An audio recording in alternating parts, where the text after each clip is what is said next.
Welcome to Future Squared, the podcast all about corporate innovation, entrepreneurship, and self-empowerment. Future Squared brings you a double dose of innovation inspiration every week to help you and your company stay relevant in an era of rapid change and 10x your results in both your professional and personal life. Each week, I'll bring you corporate innovators, entrepreneurs, authors, keynote speakers, and thought leaders such as Steve Blank, David Allen, Brad Feld, Tim Harford, Karen Dillon, Jenny Blake, Neil Patel, Rand Fishkin, Pascal Finette, Ryan Blair, and Ash Moria, to name just a few. While every Friday, I'll bring you Fast Fix Friday, some quick, digestible insights to help you end your week on a high as you head off for the weekend. Future Squared is brought to you by Collective Campus, an innovation hub, school and consultancy based in Melbourne, Australia and Singapore that works with companies to help them adopt the mindset, methods and tools to navigate change and survive and thrive in an era of rapid disruption. If your organization needs help coming up with ideas, testing and turning ideas into reality, incubating teams, driving cultural change, or connecting and partnering with startups, then visit www.collectivecamp.us. And without further ado, here's today's podcast. Welcome back to Future Squared, everybody, for episode number 120. And today we're going to do something a little bit different. I've been away in Singapore and Hong Kong this week on business, but that doesn't mean that I'm going to leave you out in the lurch. We're going to bring you a very, very exciting guest this week, courtesy of a part-time resident at Collective Campus by the name of Grace Lai. Grace is the co-founder and managing director of Periop Partners, which builds care coordination platforms that provide health practices with mobile calendaring, smart service marketplaces, and curated education platforms for just-in-time communication and support of patients, referrers, and the community. Grace recently took a trip to San Francisco where she took part in Peter Diamandis' Abundance 360 program and was also fortunate enough to interview Peter Diamandis, which is great news for you lucky Future Squared listeners, because we're going to share this interview with you today on episode number 120. So who is Dr. Peter Diamandis then? Well, I'm sure most of the listeners of Future Squared will need no introduction to Peter, but I'm going to give you one anyway. So Peter Diamandis is an international pioneer in the fields of innovation, incentive competitions, and commercial space. In 2014, he was named one of the world's 50 greatest leaders by Fortune magazine. In the field of innovation, Diamandis is founder and executive chairman of the X Prize Foundation, best known for its $10 million Ansari X Prize for private spaceflight. Diamandis is also the co-founder and vice chairman of Human Longevity Inc., a genomics and cell therapy-based diagnostic and therapeutic company focused on extending the healthy human lifespan. He's also the co-founder and executive chairman of Singularity University, a graduate-level Silicon Valley institution that studies exponentially growing technologies, their ability to transform industries, and solve humanity's greatest challenges. So in the field of commercial space, Diamandis is co-founder and co-chairman of Planetary Resources, a company designing spacecraft to enable the detection and prospecting of asteroids for precious materials. He's also the co-founder of Space Adventures and Zero Gravity Corporation. He's the New York Times best-selling author of Abundance, The Future is Better Than You Think, and Bold, How to Go Big, Create Wealth, and Impact in the World. He's earned an undergraduate degree in molecular genetics and a graduate degree in aerospace engineering from MIT and received his MD from Harvard Medical School. Diamandis' mission is to open the space frontier for humanity. His personal motto is, the best way to predict the future is to create it yourself.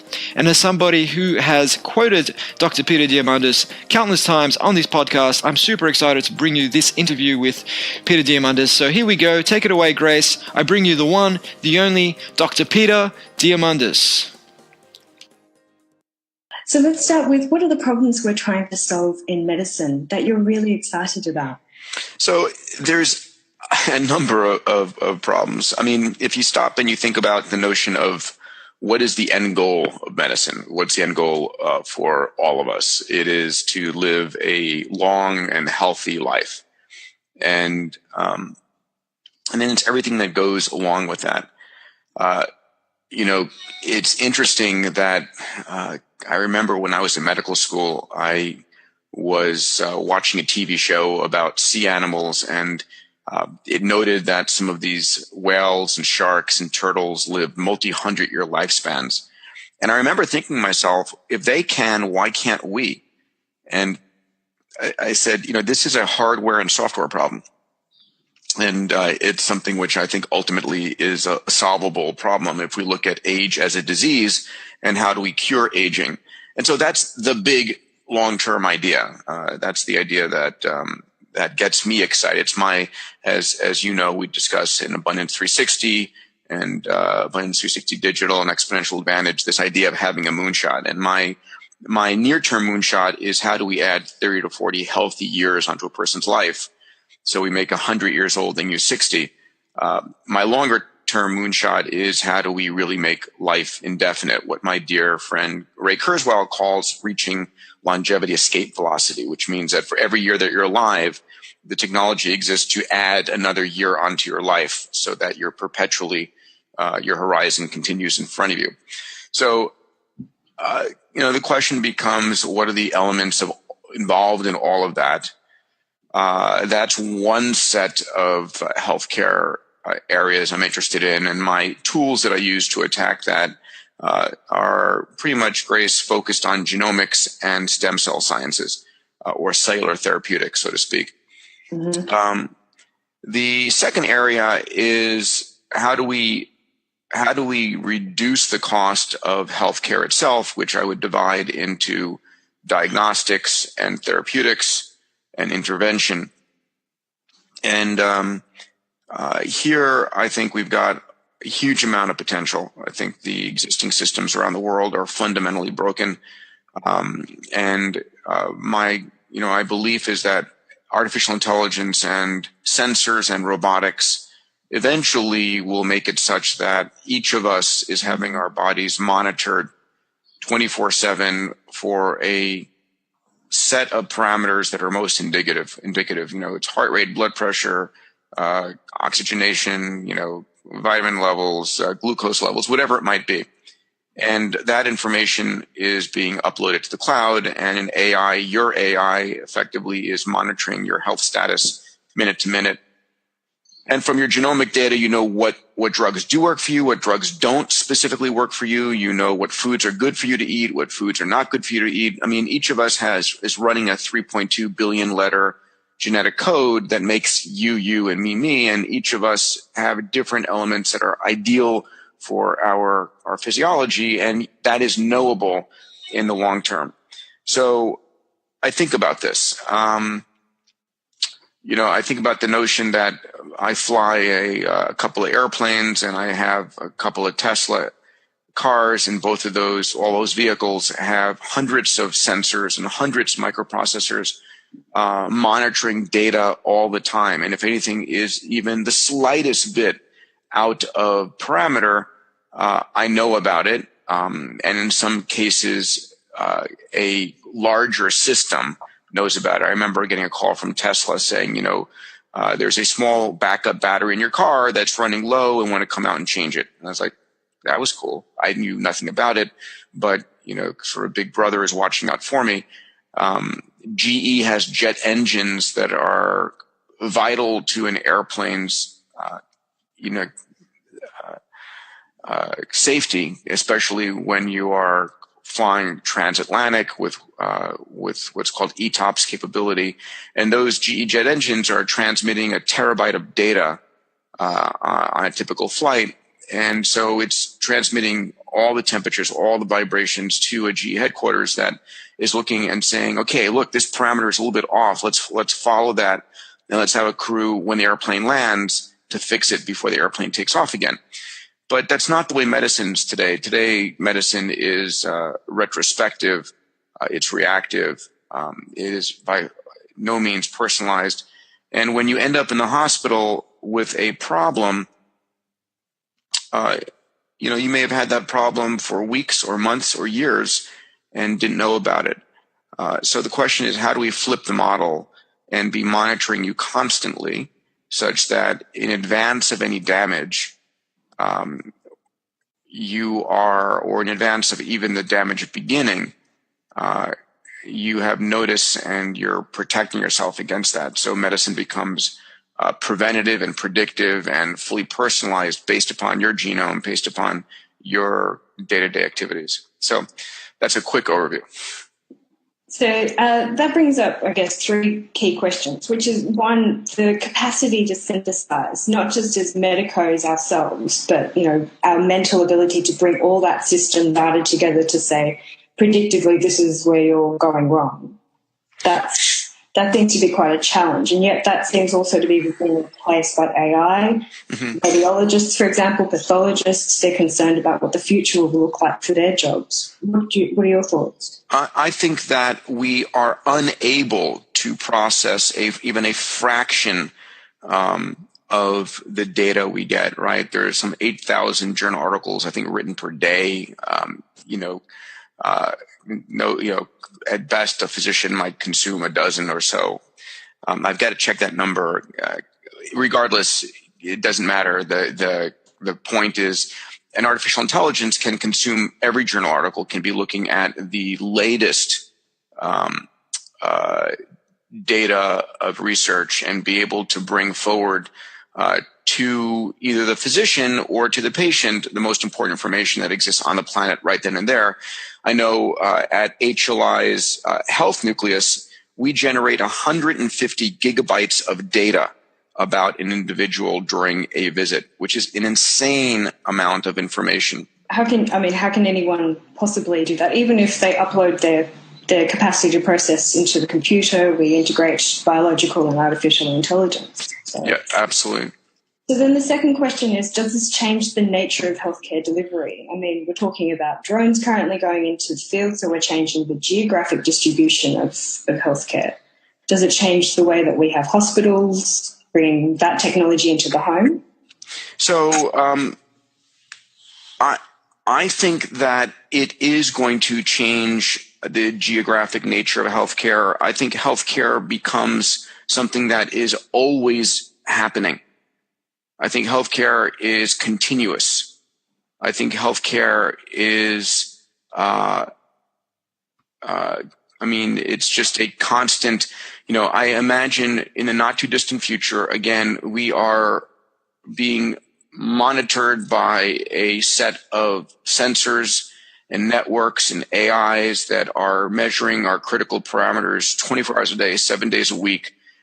You will give your AI permission to look at what you're eating, to have your genome sequence, to be analyzing your microbiome from your toilet, from looking at your blood chemistries, monitoring all your physiology, looking at geographically where you've been. Have there been toxins in that region? Was there an E. coli breakout reported at that restaurant anytime in the last year?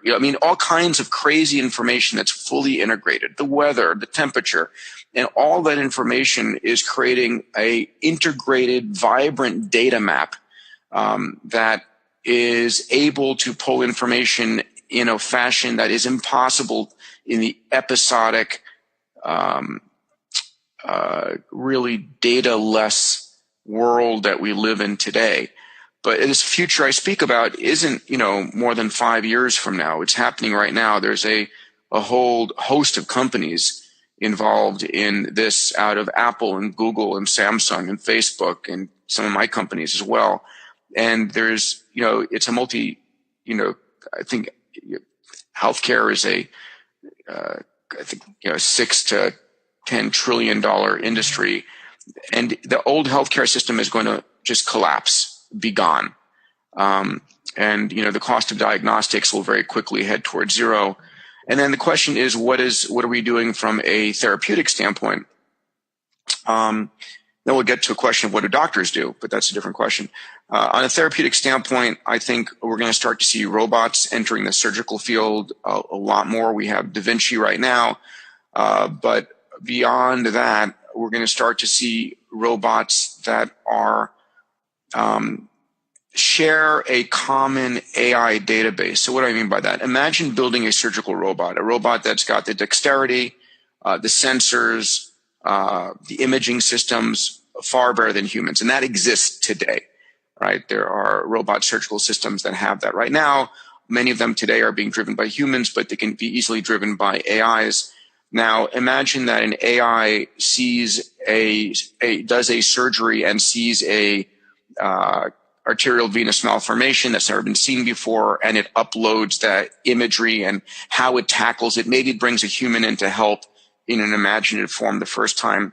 But then every other AI in the world being driven by that robot operating system has now seen that same surgical procedure. So pretty soon, over the course of years, a robotic operating system has millions and millions and millions of exact cases in its memory banks and has seen, 1,000 or 1,000,000 times more than any human surgeon has done. And the cost of surgery then effectively goes to the cost of the equipment, amortization, and the cost of electricity, which is like, car payments. So then what does happen to the doctor in that relationship? Or in that play a lot of golf. So I had a situation which I found very fascinating. My father passed away last year, and he had been hospitalized 2 or 3 times the years leading up to that. And I remember in the hospital, it was a pretty sad situation, and one that was different than I remembered when I went to medical school, 25 years earlier. And it was one in which, there was an orthopedist worrying about his broken pelvis. There was a cardiologist worrying about his atrial fib. There was a neurologist working on, thinking about his dementia. And there were all these specialists, but nobody was looking at him as a person. There was, everybody's so damn busy running around, filling out insurance forms and paperwork and doing all that. No one is being a doctor. So I think that the opportunity to have the human-to-human realities and reactions and interactions and caring return is an important part of the future of medicine, where AIs and robots are doing a lot of the paperwork or the hard work, whatever. But listen, medicine is going to transform, just like farming transformed, just like everything. I think of medicine and education as the 2 fields that are going to be complete and totally transformed in the near future. So is this the importance of entrepreneurship? So something like Exponential Advantage, can you see that medical personnel would actually get a lot out of a program like this? Yeah, so interesting. Let me mention what we're doing with Exponential Advantage. I was approached by Success Magazine, which is a phenomenal magazine that really profiles very successful people. I'm very honored to have been on the cover twice. And they had seen the work that I've been doing in teaching this. I run a program called Abundance 360 every year. It's capped at 300 CEOs, and I've committed to running Abundance 360 for 25 years. So we're 5 years into this. And for 3 days at the beginning of January, I coach those CEOs on the technologies going from deceptive to disruptive. We talk about the convergence of different technologies and creating mindsets and moonshots and so forth. And I can't provide it to everybody. We're capped out. We're sold out a year in advance on this. And so Success approached me about creating a digital program, and we created a program called Exponential Advantage. It's 8 hours of content. And I have sat down and I spent 6 months really creating the curriculum to teach the mindsets and the tools that people can use to really think about all these exponential ways of thinking. So we will, if anybody goes and participates and gets the program, it's about over the course of 8 weeks that the program is delivered to you. It's extremely interactive. During as you're doing the program, we'll have live webinars like this, and my answering questions to the program participants. But it's really asking you and giving you insights about critically important things, and asking you the questions to analyze how does this impact you and your business. I mean, one of the things I think a lot about is mindsets, and one of the mindsets that's critically important is are you driven by your passion?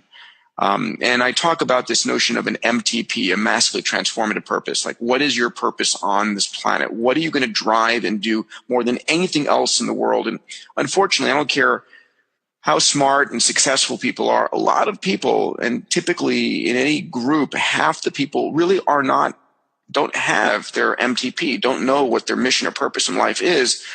And they could be successful by something that they've stumbled into or inherited or happen to create, but it's not waking them up and wow, what an amazing day. I'm so excited to go and change the world today. And so we talk about the power of having a massively transformative purpose. I spend time helping you figure out what that is for yourself. And then within that MTP, how do you create a moonshot, right? Where the rest of the world is going 10% bigger, right? If you're in the medical field, maybe it's 10% more patients, maybe it's 10% more revenues, maybe it's 10% lower cost, maybe it's 10% more time off. I don't know. But whatever it is, a person can get 10% by just working Saturdays and Sundays or working harder. But that's not the point. The point is, in a moonshot, how do you go 10 times bigger, right? How do you actually,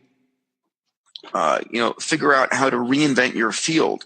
And we talk about the kinds of moonshots I'm taking with human longevity, which is now the world's largest genome sequencing company in the world. My 18th company, which is in formation right now, called Cellularity, which is a stem cell and cellular therapeutics roll-up play, which I'm very excited about the impact of stem cells.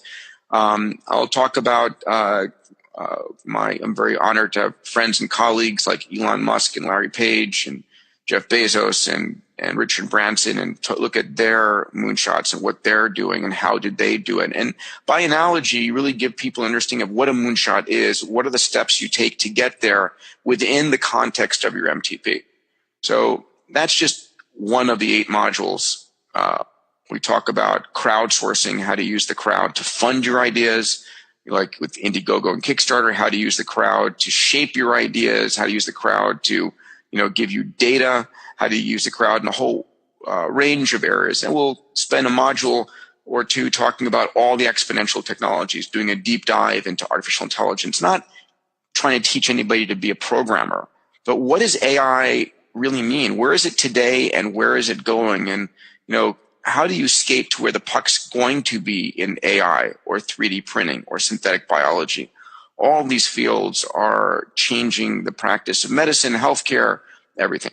And at this point of the show, Peter talks about something that I've been a big advocate of on the program in the past, which is having a 10x mindset. So let's hear what Peter Diamandis has to say about going 10x.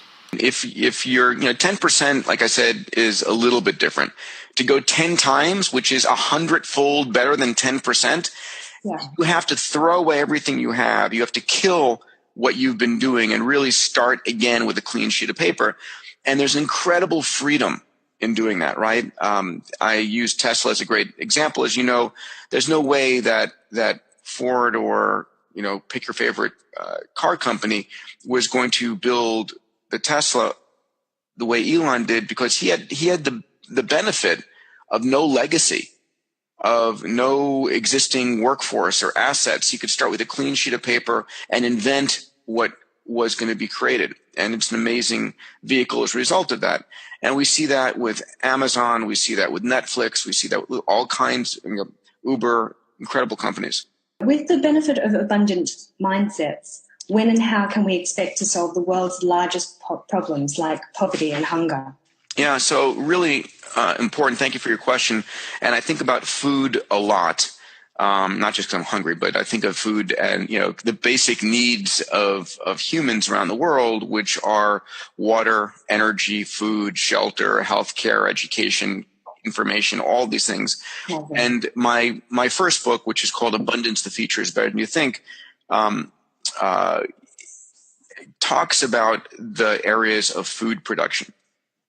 And I guess I'd like to point out that we have been effectively, what is food? Food is energy from the sun coming in as photons, hits the Earth's surface. Photosynthesis turns it into molecules, proteins, carbohydrates, and such. And then we take that up the food chain and we consume it at some point. So that process on the whole is actually very inefficient. where you grow an entire cow to get the milk, or to get its muscle, or its hide. And when you can let go of that, preconceived notion that it always has to be the way it's been, what's incredible right now is companies that I know of that are basically creating proteins for consumption, but are doing it in the lab with the potential to generate meat and meat-like substances far healthier than the best grass-fed meats. And, I know Australia is, that's a big industry for Australia. And, but it's a concept that, is pretty transformational when you think about it, because fully 1/3 of the Earth's non-ice landmass is dedicated to livestock. And if you're able to return that landmass and reduce the incredible amount of water and energy needed and the amount of methane and CO2 produced, it's huge. Other ideas are, today the average meal that we eat travels, I think the last estimate I saw was 1,600 food miles to get to your plate, meaning the beef on your plate may have come from Argentina, the wine from Australia, whatever the case might be. And we don't think anything of that, but a significant amount of the cost of food is the transportation and the storage of food. There is work going on right now in what's called urban or vertical farming. So instead of having it be in the plains of Idaho, here in LA, it's maybe in downtown LA where there are vertical farms. These vertical farms are generating light at the perfect frequency for whatever is being grown. And that light is not for a typical 8-hour winter day. That light is 24 hours a day, 7 days a week. And so it is being optimized for the growth, the pH, everything that's in the soil is perfect. And you can get, 3 to 10 times the yield of a typical piece of farmland.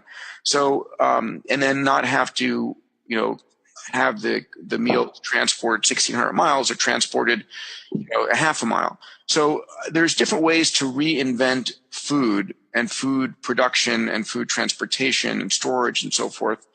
Another interesting way is that I'm giving sort of outlying examples to expand people's thinking about this, is I want you to imagine I come home from a day, I've had some exercising, I have a treadmill. I normally do my I expected you to take the meeting. I know. I was.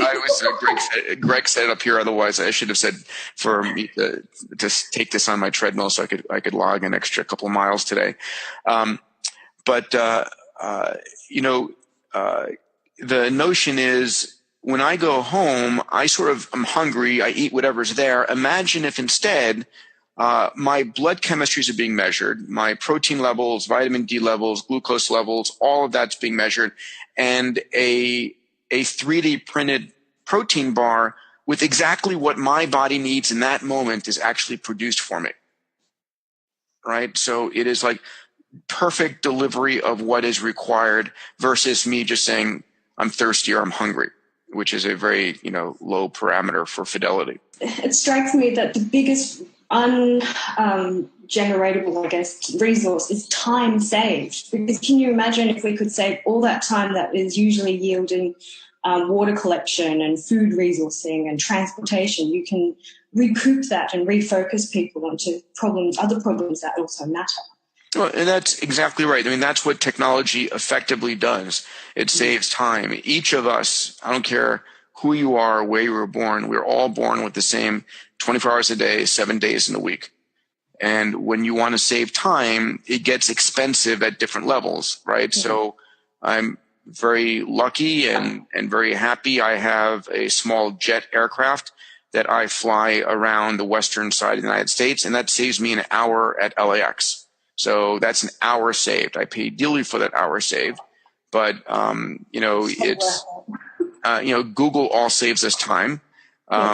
It used to be you'd have to get in your car or on your bicycle and go to the library and hope they had the books, or maybe take a week to order the books you need, do the research, write the paper. Now, 5 clicks later, you've got all the data in front of you. And technology ultimately is about saving time. So you mentioned your book, and I think that this is a great time to mention your latest book, which I actually saw Julian Guthrie's interview with you, and that's why I expected you to be on a treadmill. So that's called How to Make a Spaceship. For those people watching, fantastic read. And it segues nicely into my next question, which is really the role of government in our innovation. So I have a dear friend called Steve Glaveski, and he's the CEO of Collective Campus and something that I think you'll really like, Peter, called an initiative called Lemonade Stand, which teaches concepts of entrepreneurship and exponential technologies to children. So yesterday there were a bunch of kids running around with AI headsets and all like VR headsets. It was awesome, right? So what are your thoughts on how government and startups navigate innovation, particularly exponential innovation? First of all, thank you. The book is not my book. I've written 2 books, Abundance and Bold. This is a book by Julian Guthrie. It's my biography. She wrote, it follows me from age 9 through the winning of the X Prize and tells the X Prize story. It's won numerous awards, and it's on the New York Times bestseller list. It's an amazing book. The foreword is by Richard Branson and the afterword by Stephen Hawking. So pretty cool dudes, which I'm proud of. So exponential technology is going to make it difficult for governments and even difficult for large corporations. I think entrepreneurs will have the easiest job of it.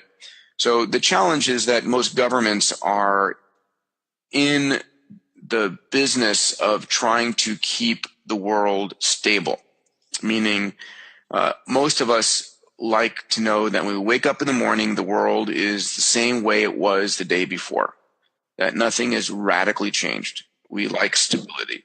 We don't like change. But the fact of the matter is exponential technologies are changing at an extraordinary rate. I put out a blog every Sunday.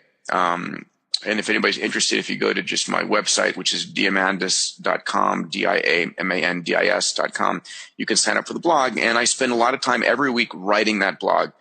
And in the first week of January, I reviewed all the technology breakthroughs for 2016 and grouped them into 10 categories and then presented what were this incredible pace of change. And it was palpably different this year than past years. And we are, the only constant is change, and the rate of change is increasing. And so government's going to have a hard time of that. A lot of the work that I do is with Singularity University, which I'm very proud of. If anybody's not heard of Singularity University, Google it. It's singularityU.org. Ray Kurzweil and I started the university now 9 years ago. And it teaches graduate students and executives about exponential tech. And it's based in Silicon Valley at NASA's Moffett Field. And Rob Nail, who's the CEO, and I have been having conversations with the World Economic Forum about potentially creating a program on exponential leadership for heads of state, for governments. Because I don't think governments truly understand what's coming down the pike. The conversation I have with a lot of entrepreneurs in Silicon Valley, a lot of the top investors, goes something like, most people have no idea what's about to hit. And it really is game changing, the implications of machine learning and AI and robotics and eventually nanotechnology. All these things are going to transform every element of our lives, how we raise our kids, how we work, how we govern. And governments hold on to stability, but technology is going up like this. So there's going to be some issues. Technological socialism, where technology is taking care of us, technological unemployment, all of those things we're going to have conversations about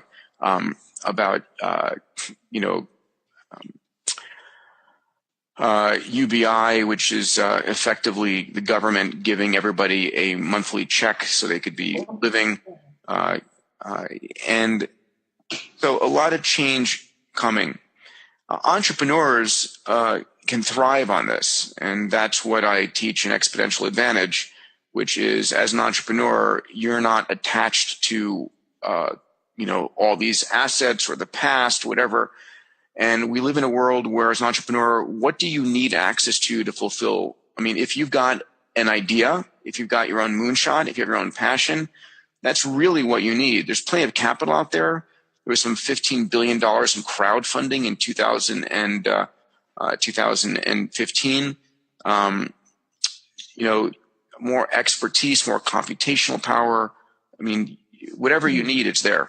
Why do medical technologies take such a long time to realize? What's your feeling about Google's and Apple's initiatives, for example, in the life sciences area? Have they stumbled, and why?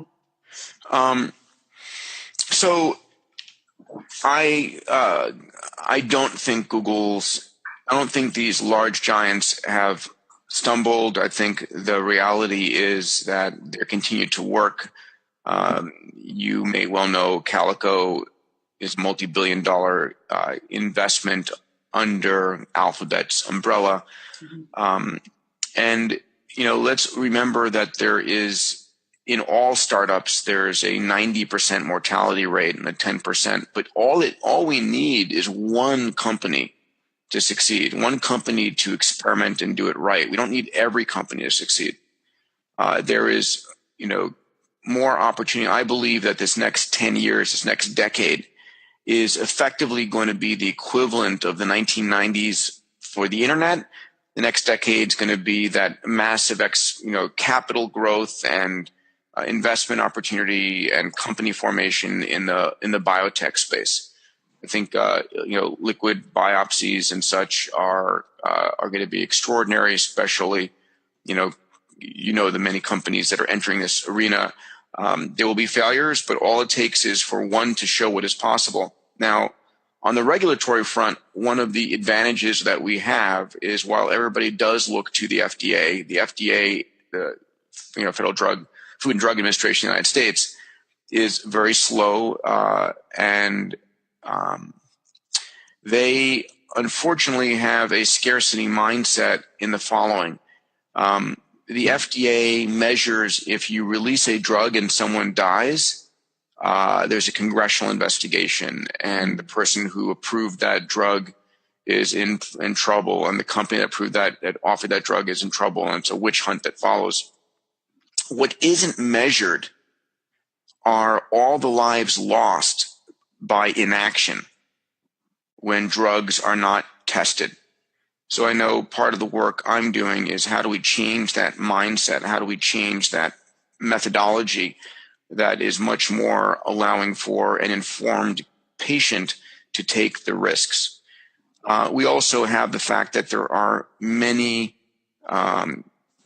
jurisdictions around the world. So, for example, I mentioned stem cell work, the company I'm working on. So we are in the midst of looking at partnering or acquiring stem cell clinics around the planet, many of which who are already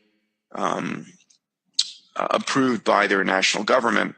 And if you're able to standardize the cellular therapeutics, the stem cells and so forth that are being offered, and collect data for thousands and thousands of patients, even if it isn't in the United States, that data is useful to demonstrate and say, listen, there is true efficacy, there is low mortality, morbidity, and the upside is worth it. So I think data is going, our ability to collect data and analyze data and put AI, machine learning on top of data is going to break the back of this slow approval cycle. So the last question from the community is again from Steve, because he had such a great question. I really wanted to borrow it from him, which was, you're known for optimism and infectious energy, but I imagine that most human beings like you are not without your fears. So, and he asked, what's your greatest fear? So thank you for the question. And let me just take a moment, and I'll come back to that question, but let me just talk about the mindset element here. As humans, we evolved, and our brain, the very limited neocortex that we have and our reptilian brain and all of that evolved over the course of millions of years ago, right? And our brain adapted basically for survival. And if you missed a piece of negative information in your environment, like a rustle in the leaves is a lion and not the wind, or a crack on the ground is a snake and not a stick, you were dead. Your genes were out of the gene pool. So we evolved this red alert system, the amygdala, which is about the size of an almond, or your thumb and your temporal lobe, and everything we see and everything we hear goes to the amygdala first, puts you on red alert. And so consequently, evolutionarily, we pay 10 times more attention to negative news than positive news. And we don't realize that cognitive bias. We have all these cognitive biases, these shortcuts that the brain uses on how we analyze information, confirmation bias, negativity bias, all kinds of different things. And the news media takes advantage of this. And so I like to joke that the CNN is the crisis news network, or the constantly negative news network, and it delivers 10-to-1 negative news for positive news. And there's a reason. They have a business. Their job is your eyeballs to their advertisers. And if they were a good news network, you would not be watching. You hear a plane crash and, or fire, or, Dow Jones plummeting, or shotgun, whatever the case, and boom, you're glued in. And in a world of, these devices being cameras everywhere, there's always something going on. And we romanticize the good old days, right? The good old days when life was brutish and short, and there was polio, and, you didn't survive past the mean age of 45. That's BS. And so the negative information bombards us, and your mindset is critically important. What you let into your brain colors your mindset. And so I don't watch the news. I mean, I can't avoid it if I'm walking through a terminal or whatever the case, and I will gawk at the screen like everybody else does. If there's a CNN news alert, whatever it might be, it's almost reflexive in that regard. But I don't go and spend hours watching the news. For me, I get hours a day back by not doing that. And so that helps me remain optimistic. Now going to the question of what am I worried about? I'm worried about overregulation. I'm worried about, I believe we're heading towards this world of abundance where the needs of every man, woman, and child will be met. And it's an extraordinary world. It's a world of what we've had in the past. It's a world of a have, and the majority of the world of have-nots, right? We had the king and the queen, and everybody else was the serfs supporting them. And we're going to a world now of haves, where everybody, I don't care who you are on the planet, you've got access to Google, the world's information, you have access to solar, you have access to clean water, you have food, you have healthcare, you have education, healthcare and education being delivered ubiquitously at the highest level possible by AI. And so we'll have a world of haves, and yes, we'll have some super haves. We'll have those that maybe live indefinitely, some have gone to Mars, whatever it might be. But I'd rather have that world of haves and a few super haves than the world of haves and all these have-nots. So I worry about overregulation, and I worry about the bridge to abundance. And the work I do at Singularity University and the X Prize is all around how do we build this bridge to abundance? How do we navigate the next 20 years?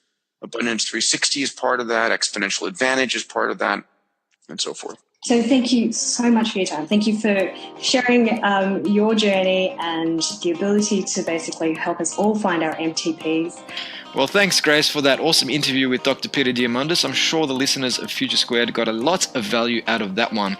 Before you go, make sure to jump over to the innovationmanagershandbook.com, where you can download a free bonus bundle for my forthcoming book, which includes a digital copy of Volume 1 of the handbook, a downloadable innovation health check tool so you can self-assess your organization to determine just how innovative your processes, systems, and values are, and finally, access to a 1-hour live Q&A webinar with yours truly. So get over to the Innovation Managers Handbook to download that bonus bundle And FYI, you can also pre-order a copy of the new book, which comes out on Amazon on March 28th for the price of just a coffee. That's the digital version of the book for the price of a coffee, and it's jam-packed with insights, not only from my own work in the corporate innovation field, but from the guests that I have brought you on Future Squared over the last 120 odd episodes. So that is innovationmanagershandbook.com. Till next time, we love you all. Future Squared is out.